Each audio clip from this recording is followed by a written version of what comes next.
En las últimas, ustedes todavía estamos en la cuarta unidad, pero realmente esta cuarta unidad y lo que viene en la quinta es lo más pequeño del curso. Las unidades más complejas, más llenas de contenidos fueron la uno, la 2 y la 3. La 4 es relativamente pequeña y la quinta es la más chica de las 5. Igual, todavía tenemos varios días de clases, por lo menos considero que un par de semanas. Estamos hablando de 4 clases, incluyendo las de ahora. Entonces, vamos bien. Pero antes de seguir avanzando, ¿alguien tiene alguna duda, alguna inquietud, algún comentario?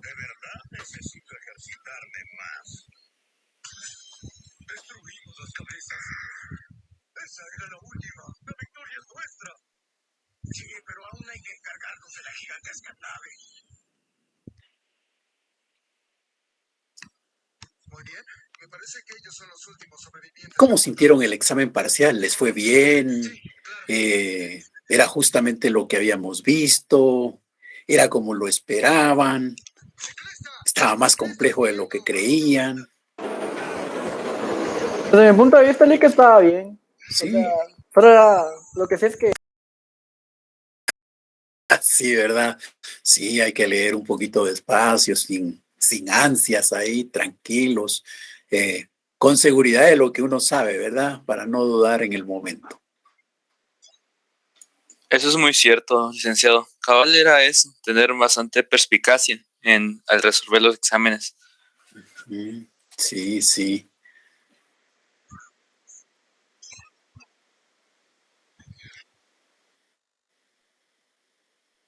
Bueno, entonces, recuerdo que preguntaba en la última clase cuántos habían ganado ya el curso con lo que llevamos de zona y habían varios que ya habían aprobado el curso. Por favor, Elma Rodríguez.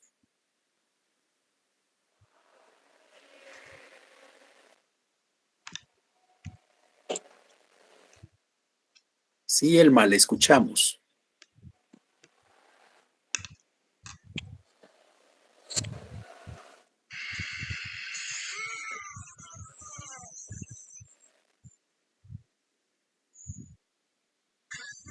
Bueno, creo que fue un accidente el levantón de mano.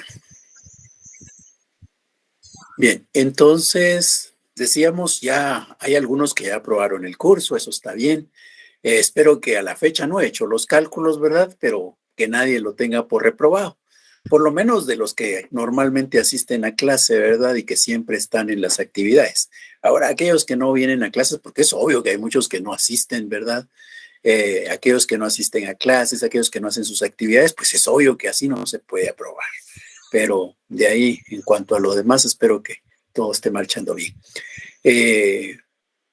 Bueno, ahora ya en esta parte final, ¿qué es lo que hacemos? En esta última parte, que ya solo son 30 puntos los que están en juego, pues viene a cubrirse un examen final sobre las unidades 4 y 5, solo sobre unidades 4 y 5. No vamos a evaluar el primero, el segundo o la tercera unidad, no se va a evaluar. Solo las unidades 4 y 5 vamos a evaluar en ese examen final. La 4 que tiene que ver con la familia y la asociación, que es en donde hemos estado últimamente, y la quinta unidad que tiene que ver con obligaciones y contratos, que la vamos a cubrir en los últimos días del curso. Ya no vamos a tener actividades de zona, ¿ya? Actividades de zona ya no hay porque la zona ya se cerró. Entonces, esos cuestionarios que estábamos ya acostumbrados a realizar, que nos ayudaban a fortalecer nuestros conocimientos, a repasar, bueno, pues esos ya no los vamos a hacer. A partir de ahora ya no tenemos más actividades que el examen final. Y entonces, cuando ustedes ven su zona, yo espero que así sea, pero lo normal, muchos ven que sus zonas están relativamente altas, entonces dice, ay, ya tengo más de 40 puntos acumulados de 70, o ya tengo más de 50, Y entonces, si alguien tiene, por ejemplo, 45, dice, ya solo 15 puntos o 16 puntos me faltarían para ganar el curso. 16 de 30 que están en juego, ¿verdad? Y diría uno, pero 16 de 30, ¿quién no los va a sacar, verdad? Y definitivamente es una nota que es accesible a todos. El asunto está en que muchas veces, como ya llevamos una zona alta, a veces nos atenemos. Y aquí hay que recordar que los punteos que ustedes han alcanzado son consecuencia de un esfuerzo constante, a veces voluntario y otras veces un poquito coaccionado con aquellas actividades semanales. Pero no importa si fue espontáneo el esfuerzo o consecuencia de esa coacción semanal, no importa a cierta cantidad de puntos. De aquí en adelante ya no existe esa coacción, ya solo queda la espontaneidad, la voluntad de ustedes. Entonces, no se vayan a descuidar ya, es poco lo que falta, el contenido que vamos a evaluar es limitado comparado con lo que hemos cubierto en los otros exámenes, son pocas las clases que vamos a tener, entonces no nos vayamos a descuidar. La historia, los antecedentes que tengo al respecto, me muestran que en la mayoría de los casos se atienen, se confían, ya. No vayamos a hacer esto en esta ocasión, por favor. Entonces, estemos al tanto y seguramente todos vamos a salir bien. Bien, si no hay ninguna duda, si no hay ningún comentario, entonces vamos a seguir con el desarrollo de esta cuarta unidad. Cuéntenme, ¿qué es lo que vimos en la última clase?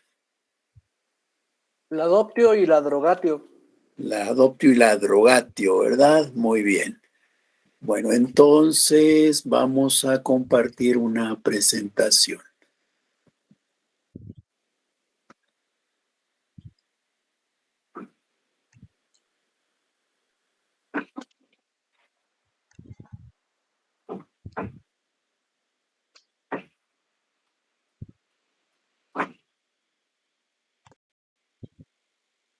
Solo déjenme ver que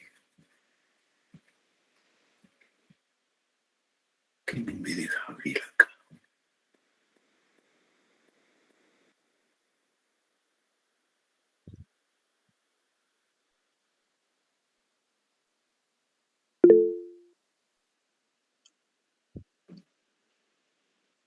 Muy bien, la curatela y la tutela también eso lo vimos, ¿verdad? Bien. Permítanme un momentito.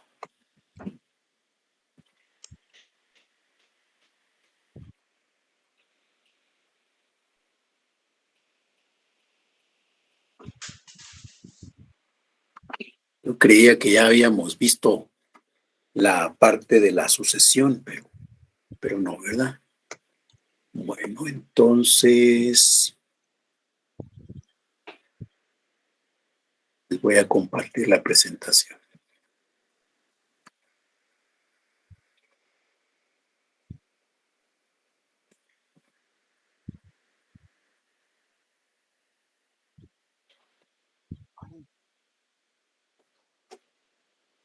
Bien, ahí está el tema de la adoptio y la adrogatio, ¿verdad?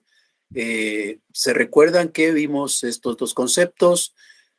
Vimos que en el caso de la adoptio, ¿verdad? Alguien que es alieni iuris, mediante la adoptio, ¿qué pasa? Sigue siendo alieni iuris. Lo único es que la patria potestad ha sufrido una modificación, ¿verdad? Para el niño no pasó nada, siempre siguió siendo dominado, siempre estuvo supeditado a la patria potestad, ahí no pasó nada.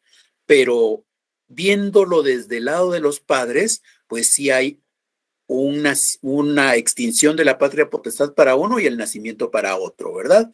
Se extingue la patria potestad por haber dado al hijo biológico en adopción y nace la patria potestad por parte del padre adoptivo como consecuencia de haber adoptado a ese niño. Igual en el caso del adrogatio, vimos que también, ¿verdad? Ahí estamos hablando de alguien que era sui iuris y se convierte en alieni iuris. Aquí lo importante es considerar también que nace la patria potestad como consecuencia del adrogatio. La patria potestad del pater familia sobre aquel que se ha sometido a él nace en ese momento con la adrogatio. Luego vimos en este contexto el matrimonio, pero ya no es el matrimonio entendido como aquel que va a permitir que nazca patria potestad, ¿verdad? Porque eso era al principio, ya conforme avanza el tiempo se habla del manus, el poder que tiene el pater familias sobre su esposa o las esposas de sus hijos.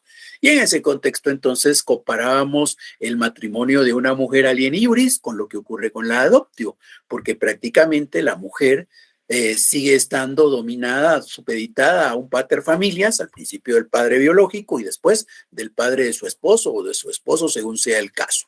Mientras que aquella mujer que era sui iuris, prácticamente era un ciudadano y resulta que con el matrimonio va a quedar supeditada al poder del padre o del esposo, según sea el caso. Bien. También hablamos de la tutela, hablamos de la curatela. Hablamos de que para establecer qué se necesita, si un tutor o un curador, había que considerar en qué momento del ciclo de vida se encontraba el descendiente o aquella persona que estaba bajo el poder del padre que había fallecido, ¿verdad? Entonces señalamos que no importa de qué tutela o curatela estemos hablando, siempre hay que considerar los momentos de la pubertad o los momentos de la mayoría de edad. Y decíamos que también no importa si es tutela o curatela, las clases que podemos identificar son la testamentaria, la legítima y la dativa. Aquí, cuando tengamos la oportunidad del examen, van a hacer preguntas en el sentido de ir aplicando los conceptos, ¿ya? Hay que saber bien cuáles son para que entonces los podamos usar, porque por ejemplo podríamos decir, ¿y qué pasó si muere el pater familias y no le ha dejado tutor a su hijo? Y entonces, ¿qué tipo de tutela sería, verdad? Por ejemplo, preguntas en donde la orientación es a que vayamos usando los conceptos como siempre. Bueno, y creo que lo que nos quedaba pendiente era hablar de los esclavos, ¿verdad? Entonces, recuerdo que hablamos de las fuentes de la esclavitud, ¿o no? No, licenciado. No, bueno. Entonces hablemos de las fuentes de la esclavitud. Bien. ¿De dónde provienen los esclavos en aquella época? ¿De dónde se consiguen los esclavos? Bueno, pues cualquiera podría pensar que una fuente de esclavitud era la reproducción natural de los esclavos, ¿verdad?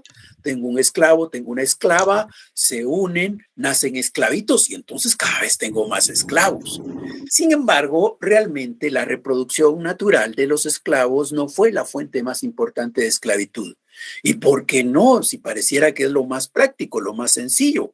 Bueno, pues lo que ocurre es que igual que ahora, por ejemplo, en un lugar de trabajo, normalmente el patrono no está conforme con que se den relaciones de carácter romántico entre los empleados. ¿Y por qué no? Porque si, por ejemplo, hay un enamoramiento entre dos, resulta que estos dos empiezan a comunicarse por el teléfono, por el chat, y cuando están ahí felices, están hablando sobre qué quieren hacer, qué van a hacer después del trabajo, y en tanto están ahí con sus maripositas y demás, pues resulta que se les olvidó que lo que estaban haciendo era trabajar y por tanto los procesos del negocio, de la empresa, poco a poco empiezan a descender. Entonces al patrono eso no le gusta. Por eso es que generalmente se prohíben las relaciones de carácter romántico, porque incluso si no están contentos y están peleando, pues todo el mundo en el lugar del trabajo se entera del conflicto y todo el mundo empieza a hablar sobre quién tiene la razón, quién no la tiene, a tomar partido. ¿Y qué pasó ahí? Pues el trabajo se queda de lado. Ahora, por eso se prohíben esas relaciones románticas. Igual podía darse en la esclavitud. Imagínense el esclavo y la esclava en un gran romance, pues no iban a lograr producir como se esperaba en ese momento. Ahora, imagínense lo que ocurre hoy. Si una señora en estado de gestación llega porque hay un anuncio en el periódico en donde dicen que están contratando, no quiere decir que, ay, señora, usted la que trae un niño adentro, venga acá. No, ¿qué van a decir allá en el lugar de trabajo? Normalmente el patrono dice, no, a la señora que está gestando, no. ¿Y por qué? Porque normalmente las señoras cuando están en gestación llegan a tener un momento en donde el carácter es bastante difícil de llevar y es por la misma naturaleza.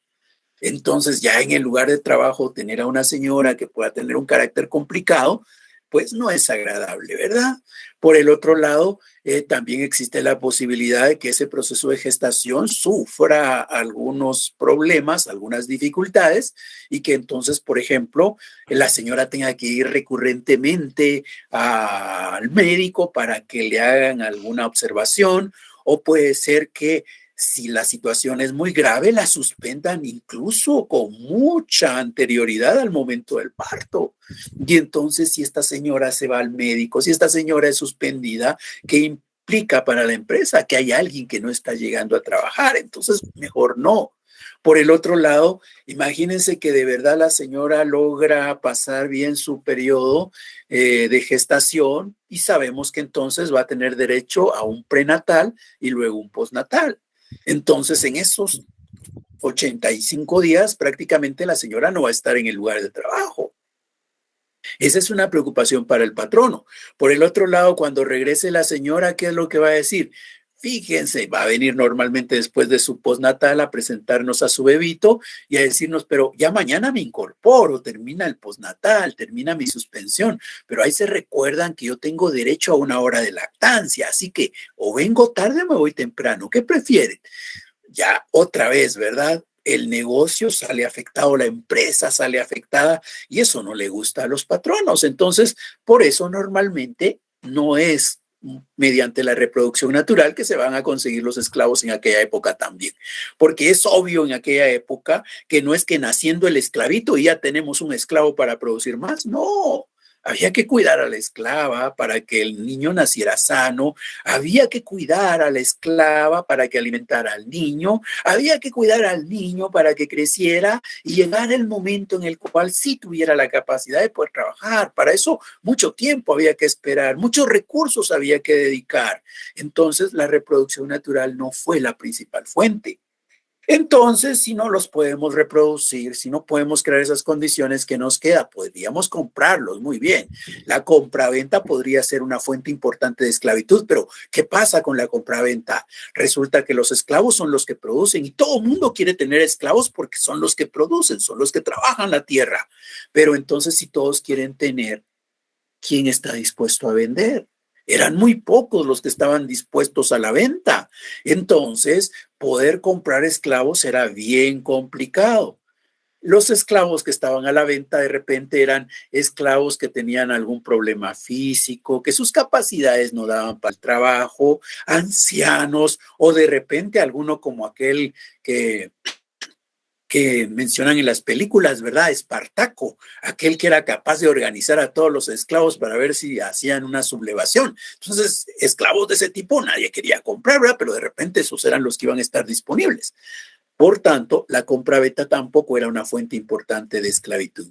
¿Cuál fue la fuente más importante? La fuente más importante fue el cautiverio de guerra. Entonces, haciéndole la guerra al pueblo vecino, lo dominábamos, nos quedábamos con sus tierras y esclavizábamos a sus habitantes. La guerra fue la principal fuente de la esclavitud. Si en aquella época de Roma querían conseguir esclavos, pues no los juntaban para que se reprodujeran, no iban al mercado a comprarlos. Lo que hacían era la guerra al pueblo vecino para dominarlo y esclavizarlo. Entonces, así es como se fueron haciendo esclavos. Los cautivos de guerra, el cautiverio de guerra fue la fuente de esclavitud. Ahora, hay algunos a los que se les va a tratar como esclavos aún sin serlo. Por eso se le dice que son equiparables a esclavos. Y a quienes se les trata como que si fueran esclavos, pero que no lo son. A quienes se les tiene como equiparables. Bueno, pues resulta que existía la posibilidad de que allá en Roma encontráramos por ahí de repente a un niño deambulando. Ese niño que encontrábamos deambulando, ese niño abandonado, podíamos venir, tomarlo y llevárnoslo a la casa. Abandonado que nos lo llevábamos a la casa, podíamos tratarlo como esclavo. No era esclavo, era equiparable a esclavo. Lo podíamos tratar igual que un esclavo, pero no era esclavo. El trato era el mismo, pero su calificación, su calidad no era la misma. Se le trataba como esclavo. ¿Y hasta cuándo? Hasta que cumplía la mayoría de edad. Cuando cumplía la mayoría de edad, entonces se le dejaba en libertad. Pero antes de la mayoría de edad era tratado como esclavo. ¿Eso qué quiere decir? Hasta que edad se le dejaba en libertad a ese niño al cual se le encontraba en la calle y se le llevaba a la casa? A los 25.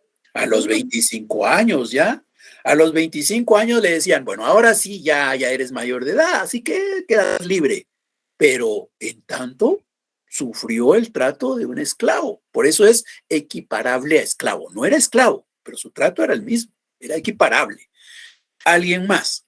Por ejemplo, si un padre vendía a su hijo, ¿ya? Que en nuestra sociedad eso no es posible. En nuestra sociedad no podemos vender a las personas porque eso es un delito, es el delito de trata. Pero allá en Roma eso no era un delito. Los padres podían vender a sus hijos. Entonces, si un padre vendía a su hijo, el comprador se llevaba obviamente al hijo porque lo compró, ¿verdad? Y lo podía tratar también como que si fuera esclavo, pero solamente hasta los 25 años. Cuando cumplía la mayoría de edad, lo dejaba en libertad. ¿Ya? Otra vez, es un caso de equiparable a esclavo. No es esclavo, pero en tanto no cumple la mayoría de edad, el trato es el mismo. Otro grupo equiparable a esclavo. ¿Se recuerdan ustedes que decíamos cuando estudiábamos nuestra segunda unidad que aquellas personas que no pagaban, pues para ejecutar esa sentencia, venía aquel que era el acreedor, lo tomaba del hombro y se lo llevaba a la casa? Decíamos que esa aprehensión corporal. Entonces, esa aprehensión corporal que vimos allá, esa también cabe acá, en el equiparable a esclavo. Si alguien tiene una deuda, va a ser tratado como esclavo. Si alguien se ha robado algo, va a ser tratado como esclavo. Pero ¿hasta cuándo? Aquel que debe va a ser tratado como esclavo hasta que con su trabajo logre pagar la deuda que tenía. Aquel que ha robado algo puede ser condenado a ser tratado como esclavo, pero va a ser tratado como esclavo hasta que logre pagar aquello que en algún momento sustrajo, hurtó o robó, ¿ya? Entonces, así es como tenemos a personas, bueno, tal vez no personas, ¿verdad? Pero sí a sujetos que son equiparables a esclavos. Bien. ¿Qué más tenemos de la esclavitud? Hay otro concepto que se conoce como la manumisión. Manumitir quiere decir dejar libre al esclavo. ¿Y cuándo se dejaba libre el esclavo? El esclavo podía ser libre, podía dejar de ser esclavo y por tanto dejaba de ser cosa, dejaba de ser tratado como un animalito que podía hablar y empezaba a ser valorado como persona. El esclavo, al ser liberado, el concepto que se utiliza es manumisión. La manumisión es ese acto mediante el cual el amo libera al esclavo y por tanto a partir de ese momento se le tendrá como persona, la manumisión. Ahora, para manumitir a un esclavo, ¿cuál era el camino que había que recorrer? Habían tres posibilidades. La primera es que yo podía, cuando celebraba mi testamento, hacer referencia a que algunos de mis esclavos, pero tenía que identificarlos, ¿verdad? No podía decir, y manumito a mis esclavos, no, tenía que decir a quiénes iba a manumitir. Entonces podía identificar yo a alguien y decir que a mi muerte, tenía que ser considerado libre. Esa es la manumisión por el testamento. Los testamentos, entonces ya vamos viendo testamentos, ¿verdad? Ya vamos viendo que en el testamento puede estar las tutelas, las curatelas, y ahora estamos hablando de que hay otro elemento que también puede aparecer en el testamento, que son las manumisiones. En el testamento, el paterfamilias puede hacer referencia a que cuando él muera, algún esclavo o algunos esclavos puedan quedar libres y por tanto ser considerados personas. Esa es una posibilidad. La segunda consiste en que yo puedo ir ante un magistrado y pedir que se inscriba a ese esclavo como un ciudadano. ¿Se recuerdan ustedes que cuando estudiamos las magistraturas señalamos que había uno Había un magistrado que se encargaba de llevar el censo, de llevar el registro de ciudadanos y de la riqueza que cada quien tenía, ¿verdad? Bueno, pues resulta que si yo voy ante ese magistrado y pido que inscriba en el libro a este esclavo, el esclavo va a ser inscrito y por tanto dejará de ser esclavo, será un sujeto libre, será un ciudadano romano. Esa era una posibilidad de manumitir. Yo en vida, entonces ahí no tienen que esperar que muera, ¿verdad? Como en la testamentaria. Ahí yo en vida vengo y voy ante un magistrado y consigo que se le inscriba como ciudadano. Esa era la segunda. Ahora la tercera. ¿Se recuerdan que cuando estudiamos en nuestra segunda unidad el proceso judicial, decíamos que existía un procedimiento extraordinario y que ese extraordinario aplicaba solamente para ciertos casos al principio? Ya después fue general, ¿verdad? Pero al principio el procedimiento extraordinario era utilizable únicamente en ciertos casos en particular. Uno de esos que mencionamos era el estado de libertad. Bueno, pues quiere decir que ese procedimiento extraordinario que explicábamos puede permitir que alguien pase a tener el estado de persona libre, el estado de libertad. Entonces ahí tenía yo que acudir ante un magistrado e iniciar un procedimiento judicial, un procedimiento extraordinario que iba a permitir que un esclavo llegara a ser considerado una persona. Entonces nos damos cuenta, hay 3 vías para conseguir la manumisión, para que se dé la manumisión del esclavo. Ahora, ¿qué más hay con relación a esta manumisión? Bueno, pues un elemento adicional que tenemos es que estos esclavos que habían sido liberados, estos esclavos pasaban a formar un grupo social en Roma. Ese grupo social se conocía como los liberti. Los liberti es un grupo social integrado por todos aquellos esclavos que en algún momento fueron liberados. Entonces, aquellos que alguna vez fueron esclavos y ahora son libres, forman un grupo social que se conoce como los liberti. Estos esclavos que han sido liberados van a tener una obligación, y eso es lo que tiene que ver con el derecho de patronato. Cuando se habla del derecho de patronato, ¿se recuerdan ustedes que por la bilateralidad del derecho, verdad? Siempre que alguien tiene un derecho, hay otro que tiene una obligación. No puede ser que haya alguien que tenga un derecho. ¿Y quién es el obligado? Ninguno. No se puede. Tampoco puede ocurrir que haya alguien que está obligado. Sí, está obligado. ¿Y quién tiene derecho para exigir ese cumplimiento de obligación? Nadie. No, tampoco se puede, ¿verdad? Entonces, por eso es la bilateralidad del derecho. Ante un derecho siempre hay una obligación, ante una obligación siempre hay un derecho. Esa es la bilateralidad. Bueno, pues aquí estamos hablando del derecho de patronato. Si estamos hablando del derecho de patronato, quiere decir que si alguien tiene un derecho, hay otro que tiene una obligación. El derecho de patronato corresponde a aquel padre de familias que ha liberado a un esclavo. El padre de familias que libera a un esclavo va a conservar el derecho de patronato. Ahora, aquel que ha sido liberado, aquel que antes fue esclavo y hoy es libre, va a llevar consigo una obligación de patronato. Entonces, el que manumitió tiene un derecho y el esclavo que ha sido manumitido tiene una obligación. El derecho de patronato, la obligación del patronato. ¿En qué consiste ese derecho de patronato? El derecho de patronato implica que si yo en el futuro, después de haber liberado al esclavo, llego a vivir una situación en donde necesito la ayuda de él, puedo ir y decirle, mira, ¿te recordás que yo te manumití, verdad? Fíjate que yo estoy viviendo un momento difícil ahora, necesito de tu ayuda. Y aquel que fue liberado no puede decir, ay, que lo siento, amo, que lo siento, pero ahora ya yo soy libre, así que vea usted qué hace. No. Aquel esclavo que alguna vez fue liberado tiene la obligación de ir y apoyar al que fue su amo, ¿ya? Ahí está el derecho de patronato. El amo o el que fue amo tiene el derecho de pedirle al que fue su esclavo que lo auxilie en alguna situación que está viviendo. Y el que fue esclavo tiene la obligación de asistir al que fue su amo. Ese es el derecho de patronato. Ahora, el derecho de patronato, ¿se puede transmitir o no se puede transmitir? Transmitir quiere decir que lo puedo pasar de una generación a otra generación.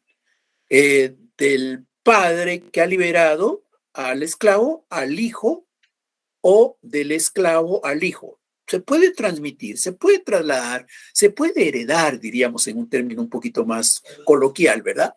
Y la respuesta es, el derecho se puede transmitir, ¿ya? El derecho se puede transmitir. Si el pater familias que ha concedido la manumisión muere, pues ahí no se extingue el derecho.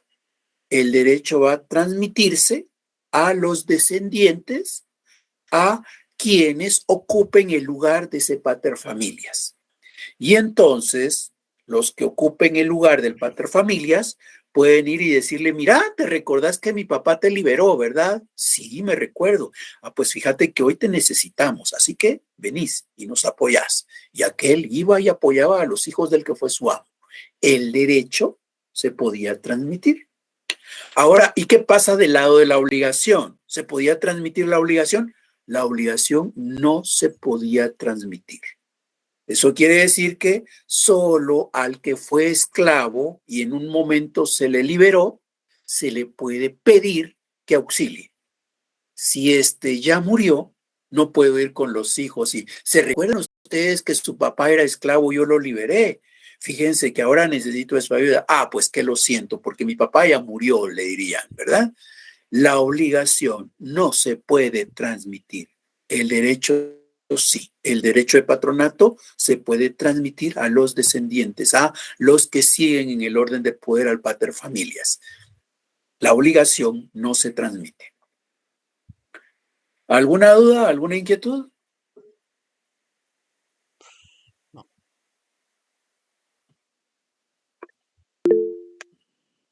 Lick, disculpe, yo tengo dos. Diga.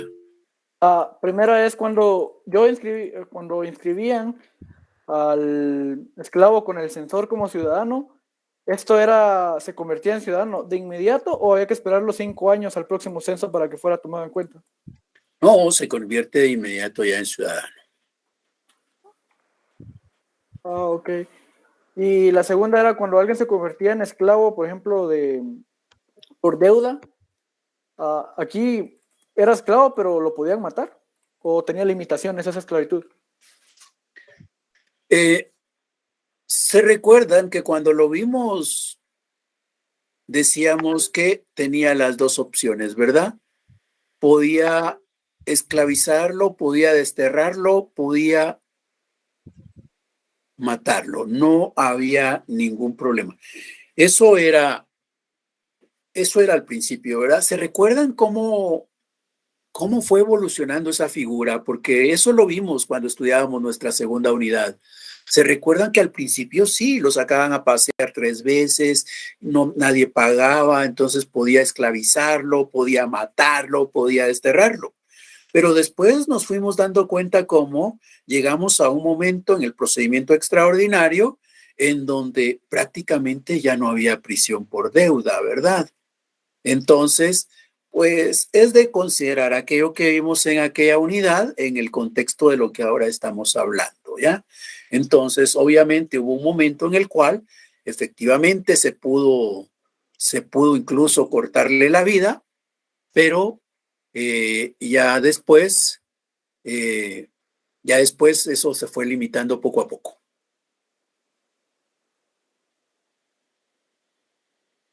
Gracias. Lick, yo también tengo una duda. Aparte, como decía mi compañero, estaban los que eran de esclavos por deuda, por delito. Tienen estos que eran equiparables a los esclavos. Hay muchos, pero ¿cuáles tenían un nombre específico? No.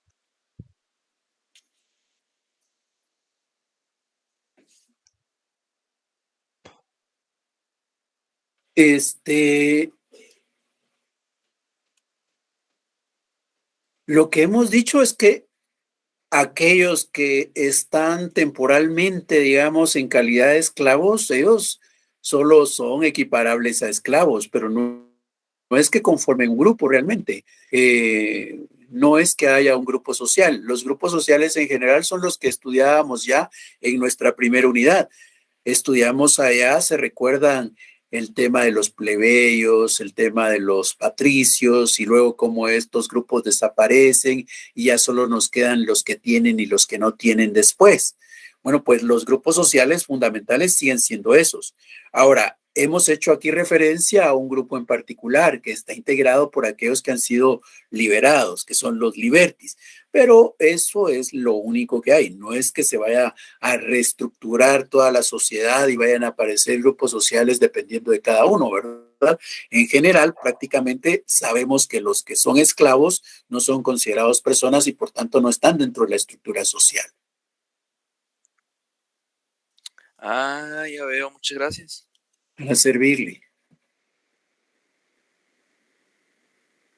Bueno, si no hay dudas con esto, entonces vamos a pasar a hablar de la sucesión. Solo antes de hablar de la sucesión, vale la pena considerar lo que ocurre con el patrimonio. Pero veámoslo mejor primero dentro del contexto de la sucesión. Ahorita seguimos compartiendo la presentación.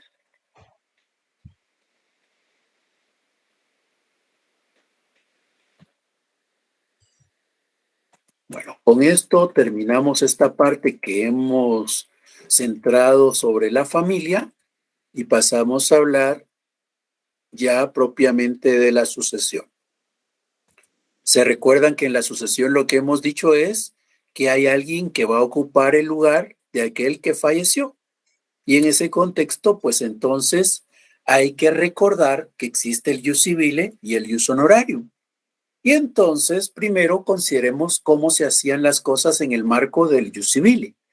En el marco del ius civile, ¿se recuerdan ustedes? El ius civile era para la ciudad o una milla alrededor, aplicable únicamente para ciudadanos romanos, ¿verdad? Bueno, pues imaginémonos que el pater familias fallece. A este pater familias que fallece, obviamente él era el que tenía un patrimonio. El patrimonio del pater familias que fallece se va a conocer como hereditas. Hereditas es el patrimonio, ¿ya? El patrimonio del padre que fallece recibe el nombre de hereditas. Ahora, a este señor que ha fallecido, ¿cómo lo vamos a conocer?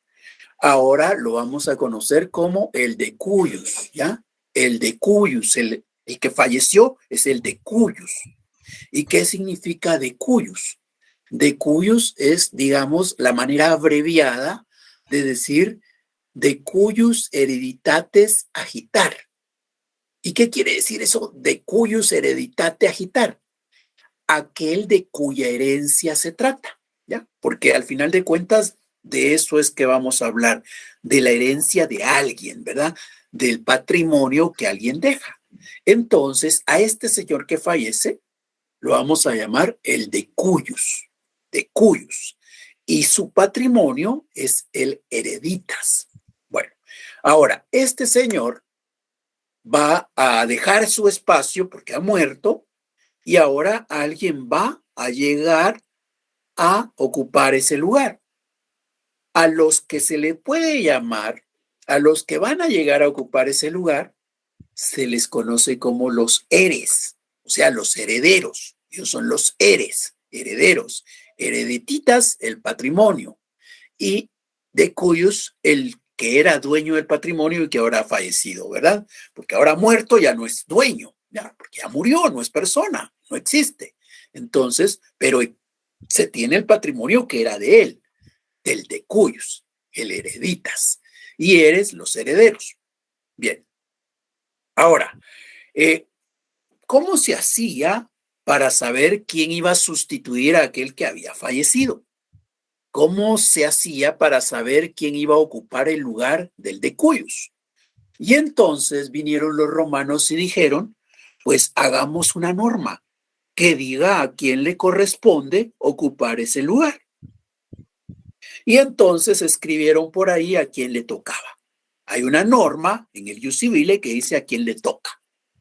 Por ejemplo, solo para hacerlo sencillo, no quiere decir que sea exactamente así.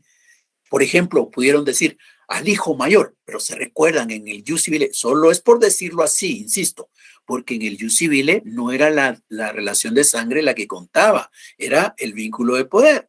Pero solo para entenderlo era así como que si leemos y dice al hijo, por ejemplo, ¿verdad? Al hijo mayor, al primogénito. Entonces, pero insisto, solo es por decir algo, no quiere decir que así sea.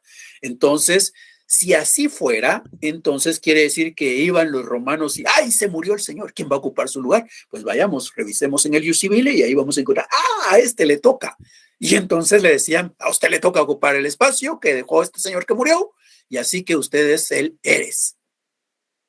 Cuando así se establecía la sucesión, se dice que estamos ante una sucesión legítima, ¿ya? Es una sucesión legítima. ¿Se recuerdan cuando vimos la tutela y la curatela y dijimos que había una tutela o una curatela legítima? ¿Legítima por qué? Porque en el derecho es que está, ¿ya? En el derecho está. Revisa uno el Ius Civile y allí encuentra la norma. Es legítimo. Ahora, existe la posibilidad, y eso se fue descubriendo o inventando por parte de los romanos después, de decir que no se trataba de que, por ejemplo, como habíamos dicho antes, el hijo primogénito sea el que ocupe el lugar del padre. Démosle la oportunidad al padre, al pater familias, para que él diga quién quiere que sea el que lo suceda, quién es el que él quiere que ocupe su lugar. Entonces quiere decir que ahora le estamos dando la oportunidad al Señor que Él diga, mire, bueno, y si usted se muriera, ¿quién quiere que ocupe su lugar? Y entonces ahora ya no va a ser sucesión legítima, sino ahí estaríamos ante una sucesión testamentaria, porque Él va a hacer un testamento, Él va a escribir ahí, cuando yo muera, quiero que el que ocupe mi lugar sea fulano. Y entonces fulano será el que lo va a ocupar. Ya no es de ir a buscar en el ordenamiento jurídico a quién le toca, sino es de abrir lo que aquel escribió o recordar lo que aquel dijo, que es su testamento, y con base a eso actuar y decir, aquel dijo que cuando él muriera, este ocupaba su lugar, así que aquí está este y este le toca. Es distinto. Entonces el Ius Civile habló que habían dos tipos de sucesión, una sucesión legítima y una sucesión testamentaria. Solo podía existir una u otra, no podían haber las dos a la vez, ¿ya? Alguien podría decir, sí, pero si en el testamento se le olvidó incluir a todos sus bienes, entonces como se le olvidó incluir a todos sus bienes, por ejemplo, de repente consiguió después una finca, ¿verdad? Y como cuando hizo su testamento no tenía la finca no aparece en el testamento, pero ahora ya murió.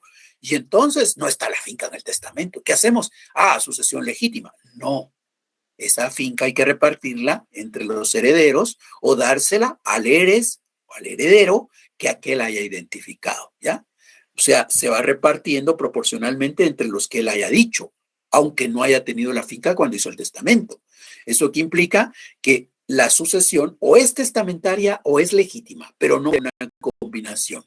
No podemos pensar que parte del patrimonio se da como sucesión testamentaria y otra parte como sucesión legítima. No, todo el patrimonio o se va como sucesión testamentaria o se va como sucesión legítima, dependiendo de cuáles sean las circunstancias.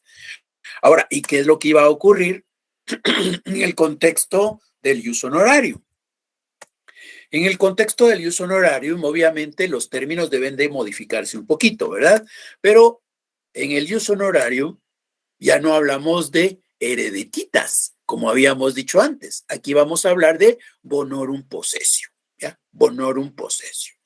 Bonorum possessio es el patrimonio de este pater familias que no está sujeto al ius civile, sino está dentro de la jurisdicción bajo la competencia del ius honorarium. Entonces aquí no se llama heredititas, sino se llama bonorum possessio. Ahora, y a él, al que murió, que tenía ese bonorum possessio, siempre es el decuius, aquel de cuya herencia se trata, ¿verdad? Ahí no va a haber diferencia. Seguimos hablando del decuius, pero en el patrimonio, ahora se dice bonorum possessio. Y ahora estos que le pueden seguir a él, ¿cómo los vamos a llamar? Pues bonorum possessors, ¿va? Bonorum possessor. Los términos cambian en el ius honorarium. Al final de cuentas pareciera que es lo mismo, ¿verdad? Pero los términos van cambiando. Porque aquella familia del ius civil está basada en relaciones de poder y la familia del ius honorarium está basada en vínculos de sangre. Entonces, hay diferencias entre ambos ordenamientos, pero más o menos es lo mismo. Bien, ahora, ¿se recuerdan? Habíamos dicho que allá existía legítima, ¿verdad? Distribución de los bienes o entrega de los bienes o sucesión con base a lo que el derecho diga. Bueno, pues en este caso, en el ius honorarium, también van a haber variedades y hay 3 opciones. La primera, existe la posibilidad que el pater familias haya escrito en una tablita quién espera él que le suceda.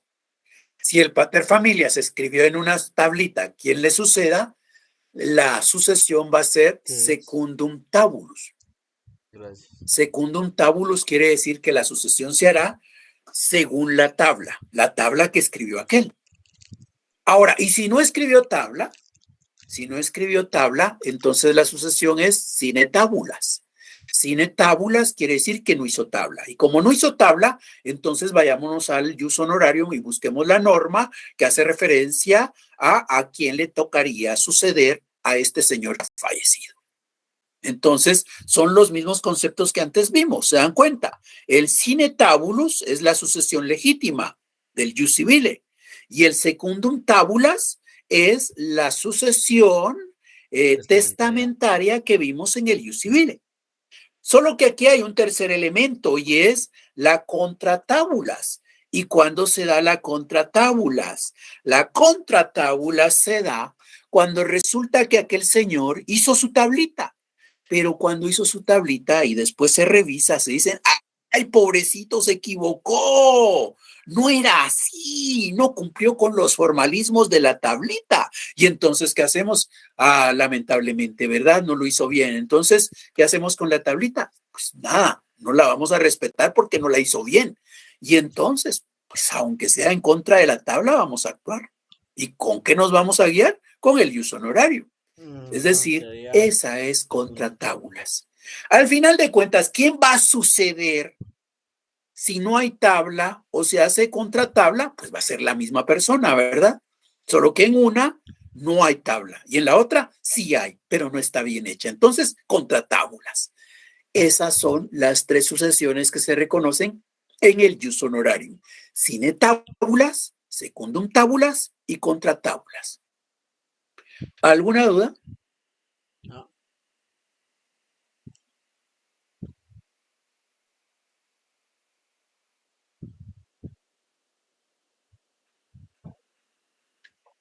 Bueno, si no hay dudas, entonces nos quedaremos acá y estaremos nuevamente en clases hasta el otro martes.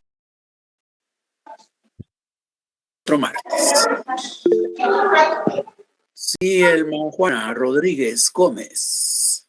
Licenciado, disculpe con una pregunta. Fíjese que yo no me pude hacer el parcial y usted llené un formulario para el día de mañana.